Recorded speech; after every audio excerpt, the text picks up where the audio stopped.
Selamat pagi semuanya. Pagi.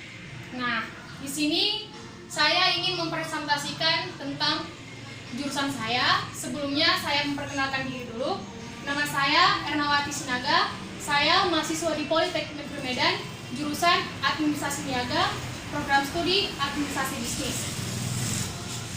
Nah, di kesempatan kali ini saya ingin menayangkan satu video, di mana video tersebut akan membangun semangat kalian dan kalian bakal tahu apa yang akan saya presentasikan selanjutnya.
Aha.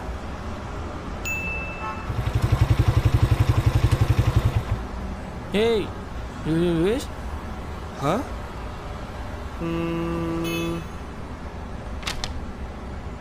Ah.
Tadi kan udah saya tampilkan beberapa video. Nah, di video itu kalian udah tahu kan, setiap tahunnya tingkat pengangguran di Indonesia itu semakin meningkat. Jadi, dari video tersebut, saya ingin mengajak adik-adik supaya untuk selesai dari kuliah ini bukan mencari pekerjaan, tetapi bagaimana kita menciptakan peluang usaha untuk masyarakat yang membutuhkan pekerjaan. Artinya kita dapat membuka lapangan pekerjaan bagi masyarakat sekitarnya. Lanjut saja ke judul presentasi saya, yaitu administrasi bisnis sebagai program studi masa depan. Sebelumnya saya mau nanya sama adik, apa sih yang terlintas di pikiranmu ketika mendengar administrasi bisnis? Ilmu yang mempelajari tentang bisnis. Ya, benar sekali. Administrasi bisnis ini sebenarnya memang ilmu yang mempelajari tentang bisnis. Namun untuk lebih jelasnya, administrasi bisnis ini adalah suatu bidang usaha yang mempelajari segala kegiatan yang berhubungan dengan kegiatan operasional bisnis dan perusahaan. Nah, di sini yang saya tangkap adalah bisnis dan perusahaan. Bisnis yang dimaksud ini, kita bisa menciptakan suatu bisnis di mana kita bisa memperkerjakan orang lain di dalamnya. Nah, perusahaan ini kita bisa bekerja di suatu perusahaan. Nanti kita bisa menduduki satu jabatan, misalnya sekretaris, staf HRD, misalnya jadi staf pemasaran, manajer di perusahaan, bahkan kalian bisa jadi direktur di suatu perusahaan ketika kalian sedang merintis suatu perusahaan. Baik, sampai sini ada pertanyaan? Kak, saya mau bertanya, kenapa kami harus memilih jurusan ini? Oke, saya akan jelaskan. Alasan kalian harus memilih jurusan ini, yaitu yang pertama, prospek kerjanya terbuka lebar. Prospek kerja terbuka lebar, dan kalian bisa menjadi ahli berwirausaha. Saya akan menjelaskan kenapa jurusan ini membuka prospek kerja yang terbuka lebar. Pertama itu, kalian bisa bukan hanya untuk bisnis saja, tetapi kalian bisa membuka peluang bagi orang lain. Misalnya, kalian bisa memperkerjakan orang lain dengan cara kalian membangun suatu usaha dan di dalamnya ada anggota-anggota di mana kalian bisa mewujudkan satu bisnis di sebuah perusahaan. Nah, yang kedua, ahli berwirausaha. Ahli berwirausaha ini, ya seperti tadi juga saya bilang, memang jurusan ini memang harus mengarah kepada bagaimana kita menciptakan suatu bisnis.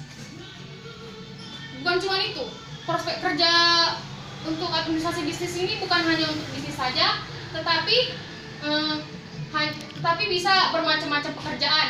Bahkan kalian bisa kerja di perhotelan, di bank, di suatu perusahaan, baik itu jadi staf manajer, staf pemasaran, HRD, bahkan dan lain sebagainya. Lanjut slide berikutnya. ditempuh setelah menyelesaikan program studi ini. Yang pertama, kita bisa menjadi manajemen perusahaan, sumber daya manusia seperti konsultan bisnis, dosen, dan bisa juga kerja di perhotelan dan di bank. Oke. Sampai sini ada pertanyaan? Saya. Baik, silakan. Apa yang ada di jurusan ini?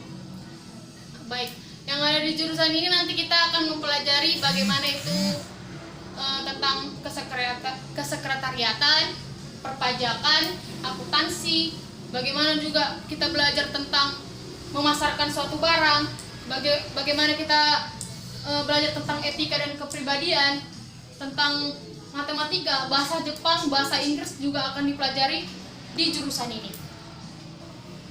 Baik, mungkin itu saja yang bisa saya jelaskan di materi presentasi hari ini. Besar harapan saya untuk kalian bisa memilih jurusan agar tidak sampai salah jurusan. Nah, untuk adik-adik tetap percaya diri. Gimana ke depannya, setiap orang dan setiap manusia itu pasti memiliki tujuan, mimpi, dan target hidup. Nah, di sini sekarang tergantung kalian gimana untuk meraih itu semua. Kuncinya tetap percaya diri, jangan mengikuti orang lain, dan selalu semangat dalam menjalani aktivitas. Dan udah itu aja lah. Baik, sekian dari presentasi saya. Lebih dan kurangnya saya mohon maaf. Terima kasih. Halo guys, terima kasih ya telah menonton video saya. Saya sangat berharap sekali video tadi bisa membantu kalian dan berguna untuk kalian nantinya. Nah, di akhir video ini saya ingin menayangkan satu video di mana video ini sangat menginspirasi kalian buat kalian yang ingin merintis suatu usaha. Semoga video tersebut bisa bermanfaat ya. Akhir kata saya ucapkan terima kasih. Suatu ketika, ada seorang pengusaha muda yang sukses dan kaya raya, terpaksa harus menghadapi ajalnya karena kanker kulitnya yang parah akibat sensitivitas tidak normal terhadap sinar matahari. Sebelum meninggal, kepada dua anaknya yang masih belia, ia berpesan, "Ayah akan mewariskan seluruh kekayaan dan usaha ini kepada kalian berdua. Ayah hanya memberi dua pesan utama agar kalian sukses dan kaya raya seperti ayah, tapi bisa menikmatinya lebih lama. Pertama, jangan biarkan sinar matahari menyinari kulitmu secara langsung terlalu lama, karena mungkin gen kanker kulit ini menurun pada kalian. Kedua, dalam bisnis, jangan pernah menagih utang kepada pelanggan. Setelah memberi pesan tersebut, sang ayah meninggal tanpa sempat memberi penjelasan yang lebih banyak. Kedua anak tersebut berjanji akan memenuhi permintaan ayah mereka. Kemudian, kedua anak tersebut dibesarkan oleh sang ibu. Setelah cukup umur, sang ibu memberi keduanya usaha yang diwariskan oleh sang ayah.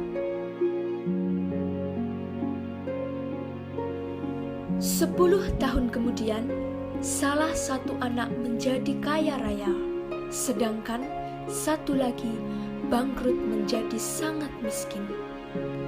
Sang ibu akhirnya bertanya, kenapa salah satu menjadi miskin, sedangkan yang satunya menjadi kaya? Padahal keduanya memegang teguh nasihat ayah mereka. Jawab anak sulung, ini karena saya mengikuti pesan ayah. Ayah berpesan bahwa saya tidak boleh menagih utang kepada orang yang berutang kepadaku. Dan sebagai akibatnya, modalku susut karena orang yang berutang padaku tidak membayar, sementara aku tidak boleh menagih. Juga ayah berpesan supaya kalau saya pergi atau pulang dari rumah ke toko dan sebaliknya tidak boleh terkena sinar matahari. Akibatnya, saya harus naik becak atau andong. Sebetulnya, dengan jalan kaki saja sudah cukup. Tetapi, karena pesan ayah demikian, maka akibatnya pengeluaranku pun bertambah banyak. Kepada anak bungsu yang bertambah kaya, ibu pun bertanya hal yang sama. Jawab si anak bungsu, "Ini semua adalah karena saya menaati pesan ayah. Karena ayah berpesan supaya saya tidak menagih kepada orang yang berhutang kepada saya, maka saya tidak memberikan hutang. Prinsip saya ada uang, ada barang. Supaya tetap kompetitif, saya memberikan harga paling murah dan layanan yang jauh lebih baik kepada pelanggan dibandingkan toko-toko yang lain. Juga, ayah berpesan agar jika saya berangkat ke toko atau pulang dari toko tidak boleh terkena sinar matahari. Maka, saya berangkat ke toko sebelum matahari terbit dan pulang sesudah matahari terbenam. Akibatnya, toko saya buka sebelum toko lain buka dan tutup jauh sesudah toko lain tutup. Sehingga, karena kebiasaan itu, orang menjadi tahu dan tokoku menjadi laris karena mempunyai jam kerja yang lebih lama. Nah, teman-teman, banyak pelajaran yang bisa kita ambil dari kisah ini. Semoga apa yang disampaikan dari kisah ini bermanfaat bagi teman-teman semua ya.